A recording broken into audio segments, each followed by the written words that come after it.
5వ వచనాన్ని ఈ యొక్క సమయంలో వాక్యాన్ని మనం జ్ఞాపకం చేసుకున్నాం.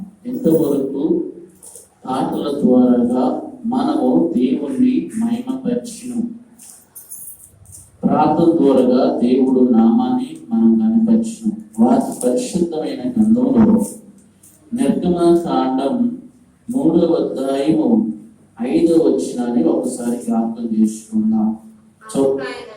అందుకు ఆయన నా దగ్గరికి రావద్దు, నీ పాదముల నుండి నీ చెప్పులు విడుము, నీవు నిలుచున్న స్థలం పరిశుద్ధ ప్రదేశం మరియు నేనే నీ తండ్రిని దేవుడును, అబ్రహాము దేవుడును, ఇస్సాకు దేవుడును, యాకోబు దేవుడును అని చెప్పగా మోషే తన ముఖమును కప్పుకొని దేవుడు వైపు చూడనేరక ఉంచెను.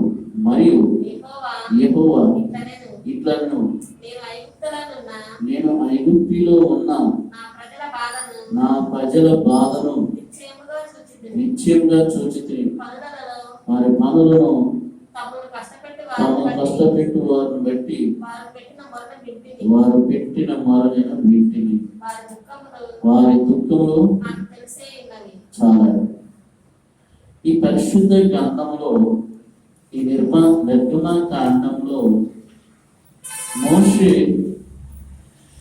నాయకత్వం, మోషే యొక్క సేవల గురించి దేవుడు తెలియపరుచుతున్నాడు. నా ప్రేమైన సహోదరి సహోదరులారా, ఇశ్రాయేలు ప్రజలు ఐగుప్తు దేశానికి వెళ్ళారు. ఐగుప్తు దేశంలో వెళ్ళిన ప్రజల యొక్క పరిస్థితి ఎలా ఉంది? ఐగుప్తు దేశాన్ని పరిపాలన చేస్తుంది ఎవరు అనేది చూస్తే ఫరో రాజు. ఈ ఫరో రాజు ఐగుప్తు దేశాన్ని పరిపాలన చేస్తున్నప్పుడు ఐగుప్తు దేశంలోకి ఇశ్రాయేలు ప్రజలు వెళ్ళిపోయారు. ఇశ్రాయేలు ప్రజలు ఐగుప్తు దేశానికి వెళ్ళిపోయినప్పుడు దేవుడు వారు ఎన్ని సంవత్సరాలు అక్కడ ఉన్నారంటే 430 సంవత్సరాలు నివసించారు. ఈ 430 సంవత్సరాలు ఎవరి యొక్క దేశంలో నివసించారంటే ఐగుప్తు దేశంలో నివసించారు. ఐగుప్తు దేశాన్ని పరిపాలన చేస్తుంది నాయకుడు, పేరు కలిగిన వ్యక్తి ఎవరే అంటే ఫరో రాజు. ప్రేమిడి సహోదరులారా, ఈ ఇశ్రాయేలు ప్రజలు ఐగుప్తు దేశానికి వెళ్ళినాక వారిని చాలా కష్టాలు, చాలా ఇబ్బందులు పడుతున్నటువంటి పరిస్థితి. వారిని కష్టపెడుతున్నారు, వారిని చాలా గొడ్డి శాఖ చేయించుకుంటున్నారు.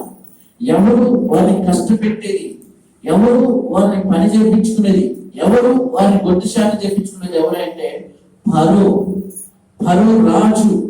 ఫరో మీద ఉన్న సైనికులు ఈ ఇశ్రాయేలు ప్రజలు విస్తరించడం చేత వారంట వారి కష్టాన్ని, వారి దుఃఖాన్ని, వారి బాధను, వారి మర దేవుడు విన్నాడంట. ఎన్ని సంవత్సరాల నుంచి వారు అలా కష్టపడుతున్నారంటే 430 సంవత్సరాలు. 430 సంవత్సరాలు అంటే ఎన్ని తరాలంటే 4 తరాలు. 100 సంవత్సరాలకి ఒక తరం అంటాం. ఈ 4 తరాలలో వారు ఎన్ని ఇబ్బందులు పడి ఉంటారు, ఎన్ని కష్టాలు పడి ఉంటారు, వారిని ఎంత శాఖ చేయించుకుంటారు, ఎంతగా వారికి కుటుంబంలో మనశ్శాంతి లేకుండా, వారి జీవితంలో సంతోషం లేకుండా, వారి జీవితంలో ఆనందం లేకుండా మానసంతంగా బతుకుతున్నటువంటి ప్రజలు.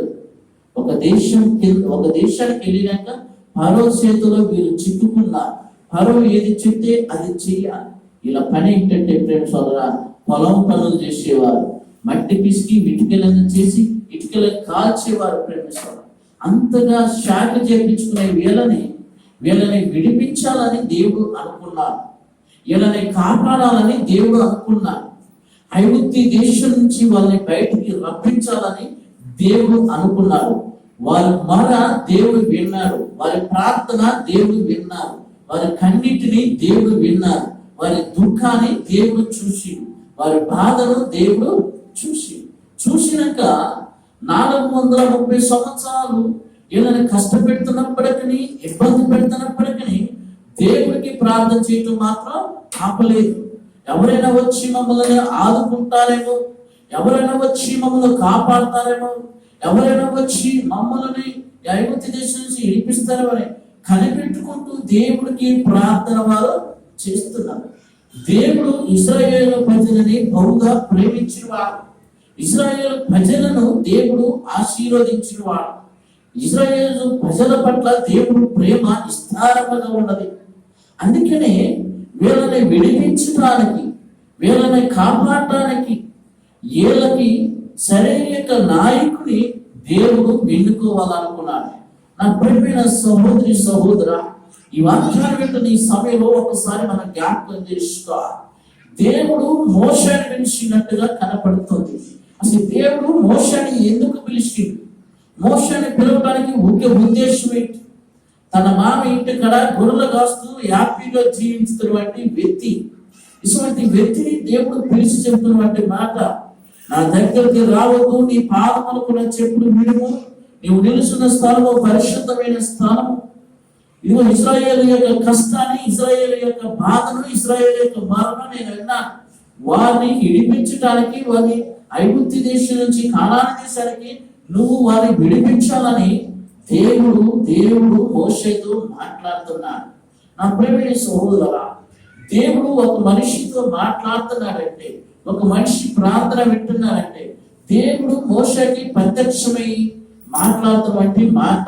ప్రియమైన సహోదరులారా, ఎక్కడ నుండి దేవుడు మాట్లాడాడంటే, పద మండుతుంది కానీ పద మాత్రం కాలిపట్ల. పదలో నుండి ఒక స్వరాన్ని వింటున్నాడు మోషే. ఆ పద కాలుతుంది కానీ, ఆ పద మండుతుంది కానీ పద మాత్రం కాలుతుంది. ఆ పద ఎందుకు ఇలా ఒక వింతగా ఉందని మోషే ఆ కొండపై పోయి ఆ పద చూస్తే అగ్నిలో నుండి దేవుని యొక్క స్వరాన్ని విన్నాడండి. దేవుని యొక్క స్వరం వినగానే ప్రేమేశ్వర తను అనుకున్నాడు, దేవుడు నాకు చెప్పింది నేను చెయ్యాలి. నన్ను ఏ దేశానికి వెళ్ళమంటున్నాడు? ఐగుప్తు దేశానికి వెళ్ళమంటున్నాడు. ఐగుప్తు దేశంలో ఎవరున్నారు? ఇశ్రాయేలు ప్రజలు ఉన్నారు. ఇశ్రాయేలు ప్రజలు ఏం చేస్తున్నారు? బానిసత్వమైన బతుకుతున్నారు. వారిని కష్టపెడుతున్నారు. కఠినంగా శాఖ చేయించుకున్నారు, కఠినమైన పనులు చేయించుకున్నారు. కాబట్టి వారిని విడిపించాలి, కాబట్టి వారిని కాపాడాలి, కాబట్టి వారిని రక్షించాలి. కాబట్టి దేవుడు నాకు చెప్పిన బాధ్యతను నేను నెరవేర్చుతాను, దేవుడు చెప్పిన పనిని నేను జరిగిస్తానని మోషే గారు దేవుడు మాటను స్వీకరించి, దేవుడు మాటను హృదయంలోకి ఆహ్వానించి తిరిగి ఇంటికి వెళ్ళి తను ఎక్కడికి బయలుదేరుతున్నాడు? ఐగుప్తు దేశానికి వెళ్తున్నాడు. నిజంగా నా ప్రియమైన సహోదరి సోదర, మోషే గారి యొక్క తీర్మానం చూడండి. ఒక మనిషి దేవుడు మాట వెంటనే మోషే గారు విన్నాడు. ప్రభా నేను వచ్చే వారం పోతానని అన్నాడా? లేకపోతే ఒక నెల అయినాక పోతానన్నాడా? ప్రభా నా కుటుంబాన్ని అంతా సర్ది పెట్టుకున్నాక, నేను మంచిగా ఉన్నాక నేను తిరిగి ఎదుగుతానన్నాడా? లేదు. నాకు గొర్రెలు ఉన్నాయి, పిల్లలు ఉన్నారు, వీళ్ళు ఉంది, అన్ని మంచిగా ఉంది, మరి ఇక్కడే ఉంటానని ప్రభు అన్నాడు? లేదు. ఎప్పుడైతే ఇశ్రాయేలు ప్రజల కోసం దేవుడు వారి బాధ చూసి, వారి అన్నిటి చూసి మోషేకి దేవుడు ప్రత్యక్షమై మోషేతో మాట్లాడగానే మోషే గారు కూడా వెంటనే దేవుడికి వాయిదా లేదండి. దేవుడు కూడా ఏ మాత్రం కూడా దేవుడు మాట స్వీకరించి ఇంటికెళ్ళి ఐగుప్తు దేశానికి బయలుదేరి ఎంత సమర్పణ కలిగి ఉన్నాడు చూడండి. దేవుడు మాట ఎవరైతే వింటారో వారికి దేవుడు కూడా చెప్పు. దేవుడు మాటకు ఎవరైతే లోబడతారో వారికి దేవుడు కూడా ప్రత్యక్షమై మాట్లాడతాడు. దర్శనాల ద్వారా దేవుడు మాట్లాడచ్చు, కళల ద్వారా దేవుడు మాట్లాడచ్చు, ప్రవచనం ద్వారా దేవుడు మాట్లాడతారు. ఎవరితో మాట్లాడతారంటే, ఎవరైతే తనకు భయపడతారో, ఎవరైతే తనకు లోబడతారో, ఎవరైతే ఆయన మాట వింటారో, ఆయనకి విధేయత కలిగి ఉంటారో వారికి దేవుడు ప్రత్యక్షమై దేవుడు పనులను వాళ్ళకు చెప్తూ, దేవుడు కార్యాలను వాళ్ళ ద్వారా దేవుడు జరిగిస్తారు. నా ప్రియమైన సహోదరి సోదరులా, మోషే గారు ఇక్కడున్న సుఖాన్ని పెట్టి, గృహాన్ని పెట్టి, గొర్రెలు పెట్టి ఐగుప్తు దేశానికి ప్రయాణమయ్యాడు. ప్రియమైన సోదరులా, ఐగుప్తు దేశానికి వెళ్ళగానే వెంటనే ఫరో ఏమైనా ఇశ్రాయేలు ప్రజలను పంపించిందా? పంపించలేదండి.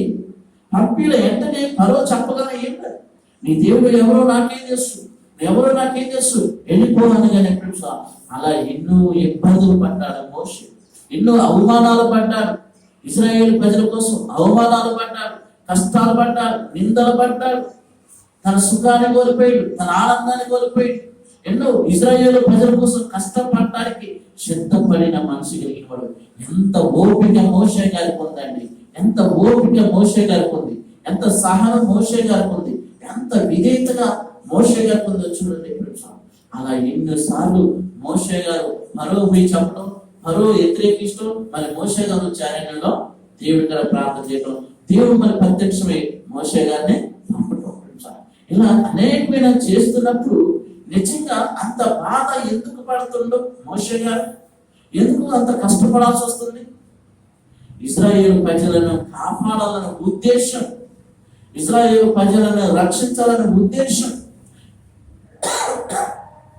ఇశ్రాయేలు ప్రజల యొక్క ఆ బాధ నుండి వాళ్ళని తప్పించాలనే ఉద్దేశం ఎవరు?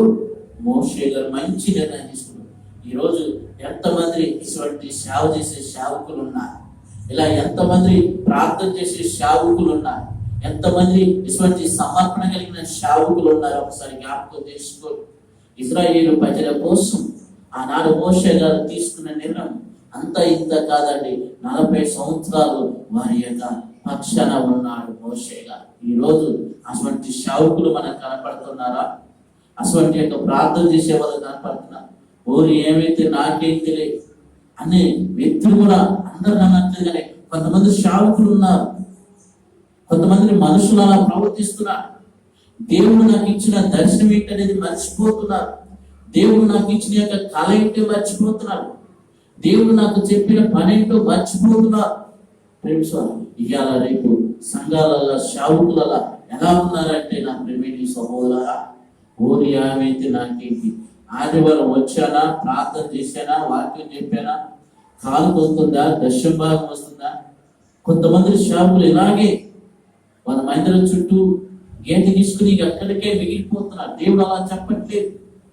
ప్రతి ఇంటికి వెళ్ళి దేవుడు మాటలు చెప్పాలి, ప్రతి ఇంటికి వెళ్ళి ప్రార్థన చేయాలి, వాళ్ళ మంచి చెడుతో గ్రహించాలి, వారి కొరకు ప్రార్థన చేయాలి, వాళ్ళ పిల్లల కొరకు ప్రార్థన చేయాలి, వారి కుటుంబం కొరకు ప్రార్థన చేయాలి, వారు మంచిగా బాగుండాలంటే ప్రార్థన చేయాలి. ఈరోజు ఎటువంటి ఎంతమంది శావుకురాలు ఉన్నారు? నా ప్రేమిని సహోదరి సోదరు, ఒకసారి దేవుని వాక్యం మనకు చెబుతుంది. మోషే గారు మనకు చెప్తున్నాడు. మోషే గారు ఒక్కసారి దేవుడికి కమిట్ అయిపోయాడు. దేవుడు మోషేతో మాట్లాడు. వెంటనే ఎన్ని ఇబ్బందులు అంటే ప్రేమించు. మనలాగా వెల్లుల్లి మోషే గారికి, మనలాగా మంచి యొక్క వారికి జీవితం లేదు. ప్రేమేశ్వర అరణ్యంలో జీవించివా, వాళ్ళ కోసం ఎంత తపన పడ్డాడు, ఎన్ని కన్నీరు గార్చిండు, ఎంత ప్రార్థన చేసిండో ప్రేమేశ్వర, ఎంత మొరపెట్టిండో దేవుడు చూడు. ఈరోజు మనకి ప్రార్థించే సేవకులు ఉన్నారా? మన కోసం ఉపవాసం ఉండి ప్రార్థన చేసే సేవకులు ఉన్నారా? మన కుటుంబాన్ని మేలుకోరే సేవకులు ఉన్నారా? మన కుటుంబాన్ని ఆశీర్వదించే సేవకులు ఉన్నారా? ఒకసారి జ్ఞాపకం చేసుకుని, దేవుడికి భూమికి మధ్యవర్తిని ఒక సేవకుని దేవుడు నిర్మించి, భూమి మీద ఉన్న ప్రజలకు పరలోకమందున్న దేవుడికి మధ్యవర్తి ఎవరంటే సేవకులు. వీళ్ళ కోసం ప్రార్థించడం కానీ, వీళ్ళకి ఉన్నది ఉన్నట్లుగా దేవుడు వాక్యం చెప్పేవారు కానీ ఈ రోజుల్లో చాలా మంది తక్కువగా ఉన్నారు. కల్పన కథలు, పెట్ట కథలు ఇలా చెప్పుకొని ఉన్న వాక్యాన్ని ఉన్నట్టుగా చెప్పకుండా చాలా మంది జిమ్ముకు చేసే సావుకులు కూడా లేకపోలేదు.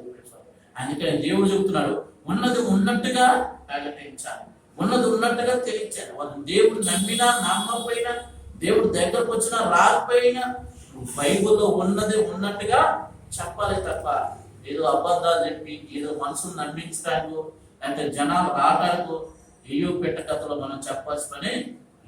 దేవుడు చెప్తున్న మాట ఏంటో సార్, ఎక్కడ 2-3 కూడి ఉంటారు వారి మధ్య నేను ఉంటానన్నా. 2-3 కూడి ఉన్న చోట ఉంటానన్న దేవుడు ఈరోజు ఆయన మాట ఇచ్చి నెరవేర్చే దేవుడు. అంత గొప్ప దేవుణ్ణి నమ్ముకున్న మనం, అంత గొప్ప దేవుని ఆరాధిస్తున్న మనం, ఈరోజు మన యొక్క ఆత్మీయ జీవితం ఎలా ఉందో ఒకసారి జ్ఞాపకం చేసుకోండి. ఆ ఇశ్రాయేలు ప్రజలను విడిపించడానికి మోషే గారు వెళ్ళిండు, అనేకమైన అద్భుతాలు జరిగించిండు. అదంతా చెప్పాలంటే సమయం లేదు కాబట్టి అనేకమైన కార్యాలు జరిగించి ఫరో ఏమన్నాడంటే చివరికి నీ ఇశ్రాయేలు ప్రజలు తీసుకొని వెళ్ళుము అన్నా. నా ప్రేమ సోదరుడు, వారి మక్కువలో ఎంత సంతోషం చూడండి, ఎంత ఆనందం చూడండి. ఇశ్రాయేలు ప్రజలను విడిపించినాక ఫరో వెళ్ళిపోవనక వారు ఐగుప్తు దేశం నుంచి బయటకు వస్తున్నప్పుడు వారి మక్కువలో ఆనందం, వారి మక్కువలో సంతోషం, వారి కుటుంబంలో ఆనందము.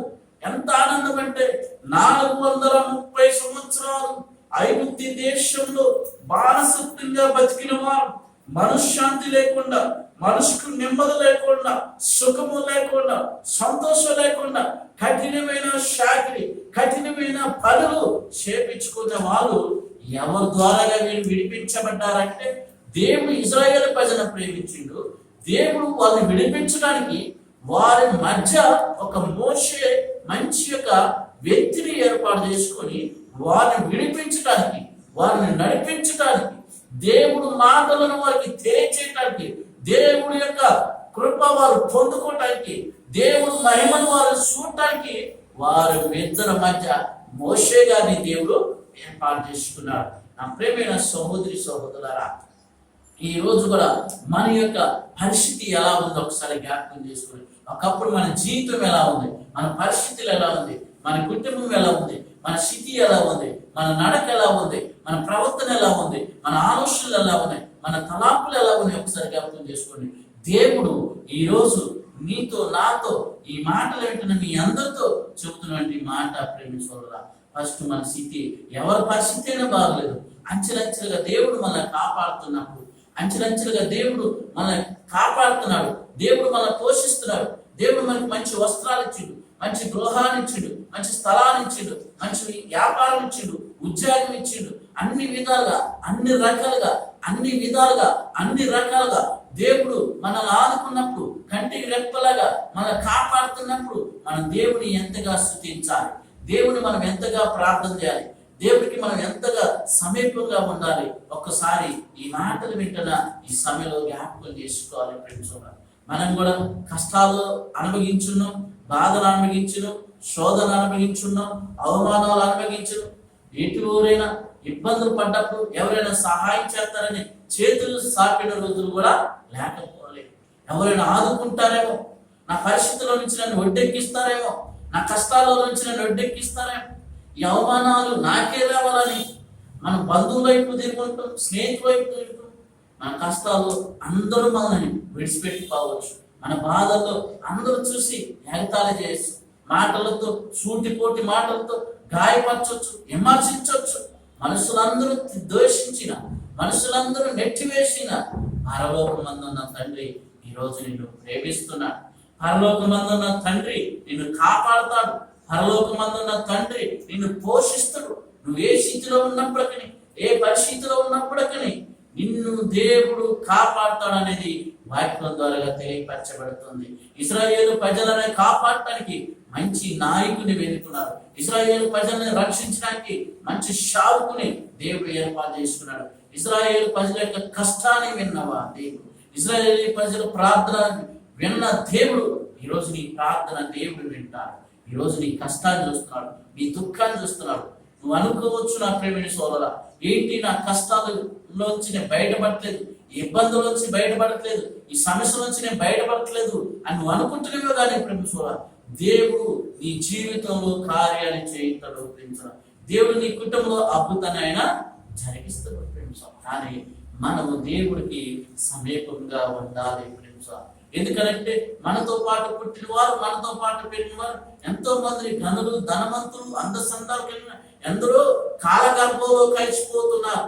దేవుడు కృపను బట్టి, దేవుడు ప్రేమను బట్టి మనల్ని బతికిస్తున్నాడు. దేవుడు మనల్ని కాపాడుతున్నాడు. కాబట్టి దేవుడికి మన ప్రతి ఆదివారం దేవుడు, ప్రభా నా కుటుంబాన్ని వారం అంతా కాపాడి, ప్రభా నా పనిలో తోడున్నవా, నేను చేస్తున్న విషయంలో ఉన్నవా, నా ఉద్యోగంలో తోడున్నవా, వ్యాపారంలో తోడున్నవా, నా కుటుంబంలో తోడున్నావు, నా పిల్లల జీవితంలో తోడున్నావా, ఎటువంటి అపకారం రాకుండా, ఎటువంటి నష్టం రాకుండా, ఎటువంటి బాధ రాకుండా, ఎటువంటి ఇబ్బందులు రాకుండా నువ్వు నాకు తోడుగా ఉండవు, నువ్వు నన్ను కాపాడిను. దేవా నీకు వందనాలయ్యా, దేవా నీకు స్తోత్రాలని మనం ప్రార్థన చేసుకోవాలి. దేవుడికి సమీపంగా ఉన్నప్పుడు దేవుడు ఏమంటాడంటే నా పిల్లల్ని నేను కాపాడాను కాబట్టి మళ్ళీ వచ్చి నా కోసం ప్రార్థన, నా కోసం నా కాడికి వచ్చి పిల్లలు ప్రార్థన చేస్తున్నాను కాబట్టి మళ్ళీ నా పిల్లలకి నేను ఏదో ఒక మేలు చేయాలి, నా పిల్లలు నేను కాపాడుకోవాలి.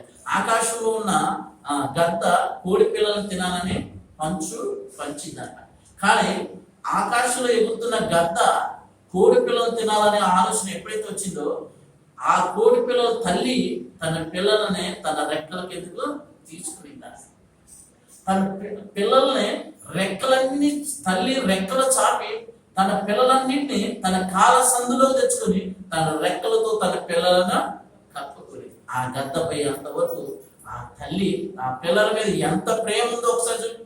నేను కన్నాను కాబట్టి, నా యొక్క రక్తంతో పంచుకున్న పిల్లలు కాబట్టి వీళ్ళని కాపాడుకోవాలి, గద్ద నుంచి వీళ్ళని కాపాడుకోవాలని ఆ తల్లి తన రెక్కల కింద ఒక జ్ఞానం లేని ఒక కోడి తన పిల్లలను కాపాడుకోవాలంటే 6 అడుగులు దేవుడు మనల్ని నిర్మించుకొని తన హస్తాలతో నిర్మాణం చేయబడిన ఈ దేహం, ఈ అవయాలు, ఈ రూపాన్ని ఆయన తన పిల్లలను కాపాడుకోవాలన్న ఆలోచన దేవుడికి ఉంది. కానీ దేవుడు మాట ఈరోజు మనుషులు వెనకపోవటం వల్ల, దేవుడు చెప్పింది చేయకపోవటం వల్లే మనుషులు ఈరోజు చాలా మంది ఇబ్బందులు, కష్టాలు, అవమానాలు ఎదుర్కొన్నారు. ఇశ్రాయేలు ప్రజల యొక్క కష్టాన్ని విడిపించడానికి ఎవరు వెళ్ళారు? మోషే గారు. మోషే గారు వెళ్ళి వారి కోసం ప్రార్థన చేసి దేవుడు చెప్పిన పనుల మాటలని ఆ ఇశ్రాయేలు ప్రజలు చెప్పి ఫరోకు చెప్పి ఐగుప్తు దేశం నుంచి వాళ్ళని విడిపించాడు. ప్రేమ సహోదరులారా, హల్లెలూయా. ఈరోజు మనల్ని కూడా ప్రతి బాధ నుండి, ప్రతి సమస్య నుంచి దేవుడు మనల్ని విడిపించుతున్నప్పుడు, కాపాడుతున్నప్పుడు మనం దేవుడికి ఏం చెప్పాలి? చాలా వందనాలయ్యా, నేను ఈ స్థితిలో ఉన్నానంటే అది నీ దయవలేనయ్యా. నా పిల్లగాలు ఈ స్థితిలో ఉన్నారంటే అది నీ దయవలయ్యా. అయ్యా, నాకు మంచి యొక్క ఆహారం ఇస్తానంటే అది నీ దయ. నువ్వు లేకపోతే నేను లేనయ్యా, నువ్వు ఉండబట్టే నేను బతుకుతున్నానయ్యా, నువ్వు ఉండబట్టే నేను జీవిస్తున్నానయ్యా, నువ్వు ఇస్తేనే నేను తింటున్నానయ్యా, నువ్వు ఇస్తేనే నేను ఈ స్థితిలోనే ఉన్నానయ్యా అని ఏ మనిషి అయితే చెప్పుకుంటాడో, ఏ కుటుంబం అయితే చెప్పుకుంటుందో వారి పట్ల దేవుని యొక్క ప్రేమ ఇంకా ఇంకా విస్తారంగా ఉండిద్దంట. దేవుడు చెప్తాడు, నా పిల్లలకి నేను మేలు చేస్తే వాళ్ళు నన్ను మర్చిపోలేదు, దేవుడికి నేను మేలు చేస్తే నా పిల్లలు మర్చిపోలేదు. అంటే వారు నేను చేసిన మేలు మర్చిపోలేదు కాబట్టి నా పిల్లలకు మన కన్న తల్లిదండ్రులు ఏమంటున్నారు? మన కన్న తల్లిదండ్రులు ఏమంటారంటే నా పిల్లలు బాగుండాలి, నా కూతురు బాగుండాలి, నా కొడుకు బాగుండాలి, నా కొడుకు మంచి ప్రయోజకుడిగా చేయాలి, నా బిడ్డకు మంచి ప్రయోజకం చేయాలని శరీర సంబంధమైన తల్లిదండ్రులు ఇలాగా ఉంటే ప్రాణం పెట్టిన యేసుక్రీస్తు మనం ఎంత ప్రేమిస్తున్నాడో ఒకసారి జ్ఞాపకం చేసుకో. ఆకాశానికి భూమికి మధ్య శిలువలో వేలాడుతున్న యేసుక్రీస్తు మనల్ని ప్రేమించి పాపంలో నుండి విడిపించి, శాపంలో నుండి విడిపించి నిత్య రాజ్యం పరలోకానికి చేర్చడానికి తన ఏకైక కుమారుని ఈ లోకానికి తోలి 33.5 సంవత్సరాలు ఈ లోకంలో జీవించి ఆయన 40 ఒకరు దెబ్బ తక్కువ 40 దెబ్బలు, 39 దెబ్బలు చండ్రకాలతో పడుతుంటే తన శరీరం అంతా నాగరసాల వలె దొన్నపడదంటండి. అయినా ఎందుకండి అన్ని దెబ్బలు పడ్డారు? ఆయన ఊశారు, నడివీధిలో నాట్యం చేశారు, వెనక నుండి తల్లింది ఒకరు, ముందు నుండి ఊసింది మరి ఒకరు. ఎందుకు ఇవన్నీ భరాంచినట్టే? ఇదిగో నిన్ను నన్ను కాపాడుకోవడానికి, నిన్ను నన్ను రక్షించుకోవడానికి, మారు మనసు పొందడానికి, పాపంలో నుండి విడిపించడానికి, ఆ నిత్య రాజ్యంలో చేరడానికి నిన్ను నన్ను దేవుడు ఏర్పాటు చేసుకున్నాడు. ఒకరోజు ఇశ్రాయేలు ప్రజలు ఏర్పాటు చేసుకుంది. ఇశ్రాయేలు ప్రజలను విడిపించడానికి, కాపాడటానికి ఒక మోషేని ఏర్పాటు చేసుకున్నాడు. ఆ మోషే వారి కోసం ప్రార్థన చేసి, వారి కోసం దేవుడు మాట చెప్పి వారిని రక్షించిండు, ఐగుప్తు దేశం నుంచి వారిని విడిపించిండు. నా ప్రేమించోరా, ఈ వాక్యాలైన ఈ సమయంలో నీవు నేను కూడా ఒకసారి జ్ఞాపకం చేసుకొని దేవుడు మన పరిస్థితిలో మార్చుతున్నప్పుడు దేవుడికి ఎక్కువగా మనం సమీపంగా ఉండాలి.